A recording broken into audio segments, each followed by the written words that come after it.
तीर्थंकर आदि शलाग्नि पदवी मात्र पुरुष वेद में ही मिलती है। परंतु इस काल में यह आश्चर्य हुआ कि पिछले एक भव में उन्होंने माया कपट के कृत्य से स्त्री वेद का बंध कर लिया और यह कभी न होने वाली घटना बनी। मल्लीनाथ जी स्त्री रूप में तीर्थंकर बने। क्यों, कैसे, यह जानने के लिए हम उनके पूर्व भाव को देखते हैं। एक समय महाविदय की सलीलावती विजय में विच्छोका नगरी में बलराजा व धारिणी रानी के पुत्र थे युवराज महाबल।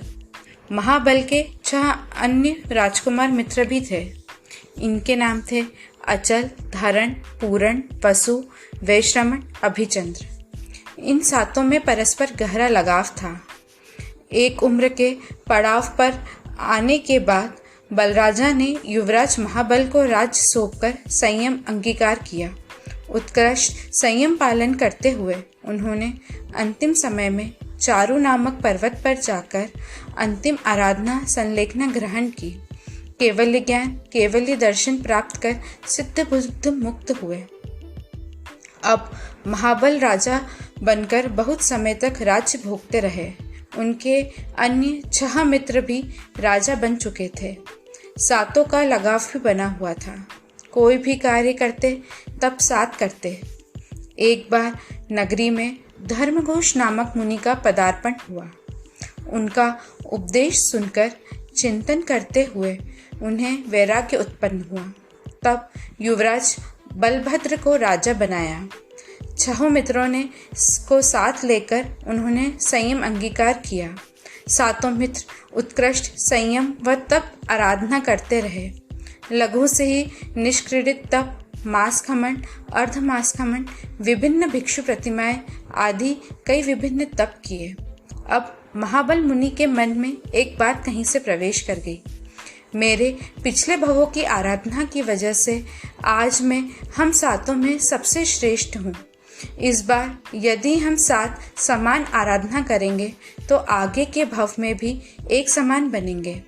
मुझे इन सब में सबसे श्रेष्ठ बनना है तो इनसे ज्यादा आराधना करनी होगी।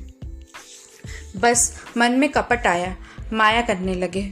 उन मित्र मुनियों को बताए बिना ज्यादा तप करने लगे। गुप्त रूप से अपना तप बढ़ाते रहे। इस तरह माया का सेवन करते हुए स्त्री वेद का बंध कर लिया।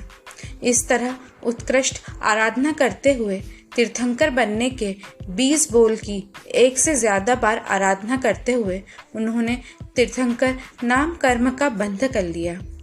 अंत समय में चारु पर्वत पर अनशन संलेखना ग्रहण कर काल किया। 7 मित्र तीसरे अनुत्तर विमान में देव हुए। महाबल मुनि जी 32 सागरोपम व 6 मित्र मुनि की 32 सागरोपम से कुछ कम की आयु थी। वहां से आयु पूर्ण कर मिथिला नगरी में कुंभ राजा के यहाँ रानी की कुक्षी में आए। माता ने 14 स्वप्न देखे। कुछ समय बाद रानी ने पुत्री को जन्म दिया। प्रभु का जन्म कल्याणक एक अलौकिक अवसर है। मध्य रात्रि का उत्तम प्रहर, घड़ी, ग्रह नक्षत्रों की श्रेष्ठ युति में माता को कष्ट दिए बिना प्रभु जन्म लेते हैं। तीनों लोक के जीव को सहसा आनंद की अनुभूति होती है। कहते हैं कि नरक समेत पुण्य लोक में कुछ देर प्रकाश हो जाता है। वेदना भोग रहे जीवों को थोड़ी देर के लिए साता मिलती है। प्रभु जन्म की सूचना 56 दिक् कुमारियों को मिलते ही सूची कर्म के लिए आ जाती है। सूची कर्म पूर्ण होने के बाद 100 धर्मेंद्र सहित सभी 64 इंद्र रत्न कुक्षिणी माता के पास आते हैं। उन्हें मंदन कर अस्वापिनी निंद्रा से निंद्रित कर देते हैं। प्रभु का बिंब वहां रखकर प्रभु को उठा लेते हैं। 100 धर्मेंद्र अपने 5 रूप बनाकर प्रभु को गोद में लेकर चामर, छत्र सहित सभी इंद्रों को व देवताओं के साथ जम्बूद्वीप के मध्य स्थित मेरु पर्वत के पडंग वन में ले जाते हैं। वहां रही शीला पर सिंहासन पर प्रभु को बिठाकर उन पर अभिषेक करते हैं। सभी देव इंद्र महोत्सव मनाते हैं। फिर वापस प्रभु को लाकर माता के पास रखते हैं। सभी तीर्थंकरों का जन्म उत्सव ऐसे ही मनाया जाता है। भगवती मल्ली कुंवरी समय के साथ बड़ी होने लगी। तीर्थंकर प्रभु च्यवन के समय ही 3 ज्ञान मति, श्रुत व अवधि लेकर आते हैं। दीक्षा के समय ही उन्हें चौथा मनः परवय ज्ञान उत्पन्न होता है और 4 घाती कर्मों के क्षय होने पर केवल्य ज्ञान प्रकट होता है। मल्ली कुंवरी तीनों ज्ञान युक्त थीं। अवधि ज्ञान से उन्होंने अपने 6 मित्रों का वर्णन देखा। 6 मित्र अलग अलग राज्यों में राजा के पुत्रों में रूप में जन्म ले चुके थे। आने वाले भविष्य को देखकर उन्होंने एक तैयारी शुरू कर दी। एक सुंदर विशाल मोहन भुवन बनवाया। उसके बीचों बीच एक बड़ा सा कक्ष। उस कक्ष में अपने कद की एक आबेहूब सुंदर सुवर्ण प्रतिमा का सर्जन करवाया। उस प्रतिमा को बीच से पोली व ढक्कन युक्त रखवाई। वह सुंदर प्रतिमा असल मल्ली कुंवरी जैसी ही दिखती थी। दूर से देखने वाला उससे बिल्कुल राजकुमारी मल्ली ही समझते थे।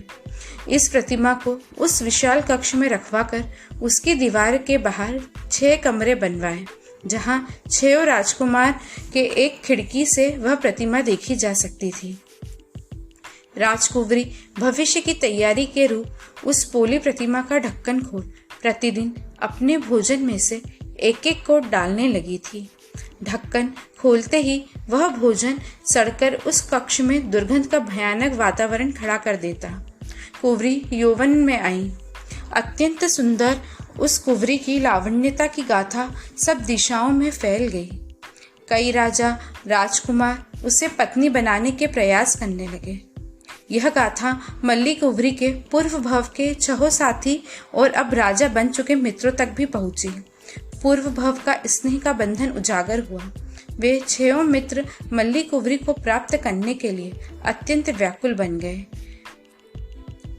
इन 6 राजा ने कुंभ राजा के पास मल्ली कुंवरी से विवाह की मांग की। मल्ली कुंवरी एक तो विश्व सुंदरी सा अद्भुत अनुपम सौंदर्य, ऊपर से पूर्व भव का स्नेह। 6 राजा मल्ली कुंवरी को प्राप्त करने के लिए ललायित हो उठे। कुंभ राजा के पास 6 राजा विवाह का प्रस्ताव भेजते हैं। किसी वजह से कुंभ राजा ने उन प्रस्ताव को अस्वीकार कर दिया। इसका अत्यंत विपरीत परिणाम आया। 6 राजा ने एक साथ मिथिला नगरी पर आक्रमण कर दिया। नगरी के चारों ओर से घेर लिया। अब एक साथ 6 से युद्ध करना मुश्किल था। राजा कुंभ चिंतित हुए। मल्ली कुंवरी इस संकट की घड़ी को समझकर पिता के पास आई और उनकी वजह से आए संकट को वे ही दूर करेंगी यह आश्वासन दिया। तीनों ज्ञान के स्वामी मल्ली कुंवरी ने इस घटना की पूर्व तैयारी कर ली थी। 6 राजाओं को अलग अलग यह आश्वासन दे दिया गया कि कुंवरी का विवाह उन्हीं से ही होगा। उन्हें मुलाकात के लिए आमंत्रित किया। 6 राजा ने को लगा कि यह सिर्फ उनके लिए ही संदेश आया है। 6 राजा एक दूसरे से अनभिज्ञ थे। उन्हें शाम को उसी मोहन भुवन में प्रतिमा वाले कक्ष के चारों तरफ बनवाए कमरों में ठहराया गया। रात बीती। सुबह प्रभात की पहली किरण के साथ खिड़की से प्रतिमा के दर्शन हुए। सभी को लगा कि वही मल्ली कुंवरी ही है। उसके अद्भुत लावण्य, उनके मनोरम सुंदरता में सब खो गए। सबको यह विश्व सुंदरी कुछ समय में उनकी रानी बनेगी, इस विचार से प्रसन्नता होने लगी। पर यह क्या, प्रसन्नता अचानक विभित्सा तीव्र अरुचि में बदल गई। घृणा से मुंह का आकार बदल गया। क्यों? क्योंकि कुंवरी के आदेश से उस प्रतिमा का ढक्कन खोल दिया गया। उस ढक्कन खोलने से अंदर जो भोजन था सड़कर अत्यंत दुर्गंध पैदा कर रहा था। वह दुर्गंध असह्य बन गई राजाओं के लिए। तभी कुंवरी ने प्रवेश किया। सभी उसे देखकर आश्चर्यचकित हो गए। यह मल्ली कुंवरी है तो यह कौन जिसे हम देख रहे थे? मल्ली कुंवरी ने तब सभी को प्रतिबोध दिया। जो भोजन प्रतिदिन मैं करती थी उसी भोजन का सिर्फ एक कोर इस प्रतिमा में डाला जाता है। इस इतने भोजन की दुर्गंध आप सहन नहीं पाए तो मेरे इस अशुचिमय शरीर से इतना मोह क्यों, जो कि मल, मूत्र, अधोवायु, कफ, पित्त की अत्यंत घृणित अशुचियों से भरा हुआ है, वह बना है। 6 राजा विचार में पड़ गए। फिर मल्ली कुंवरी ने उन्हें पूर्व भव की कथा सुनाई किस तरह धर्म आराधना कर हम देवलोक गए, वह वहाँ से यहाँ आए। अब हम ऐसी आराधना करें कि हमेशा के लिए जन्म मृत्यु से ही छूट जाए। 6 राजाओं को तब जाति स्मरण ज्ञान हुआ। मल्ली कुंवरी की बातों की यथार्थता उन्हें समझ में आई। उनका कुंवरी के प्रति स्नेह का कारण समझ आया और इस भाव को अंतिम भाव बनाने का निश्चय कर लिया। मल्ली कुंवरी के साथ सातों ने संयम ग्रहण करने का निर्णय कुंभ राजा को बताया। कुंभ राजा ने सहर्ष अनुमति दी। कुंभ राजा ने हर्षित होकर दीक्षा महोत्सव की तैयारी शुरू कर दी। मल्ली कुंवरी ने वर्षिदान देना प्रारंभ किया।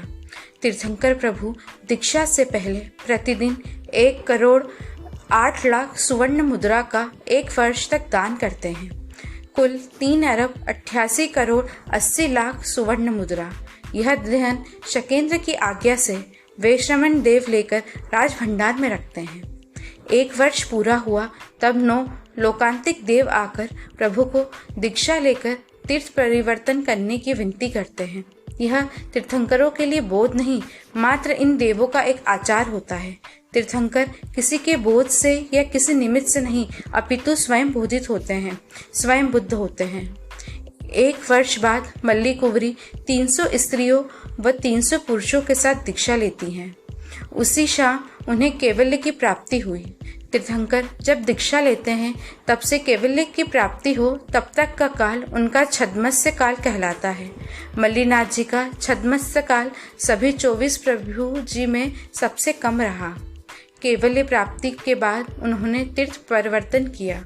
कुंभ राजा माता धारिणी ने श्रावक व्रत लिए तो कई नर नारियों ने संयम ग्रहण किया।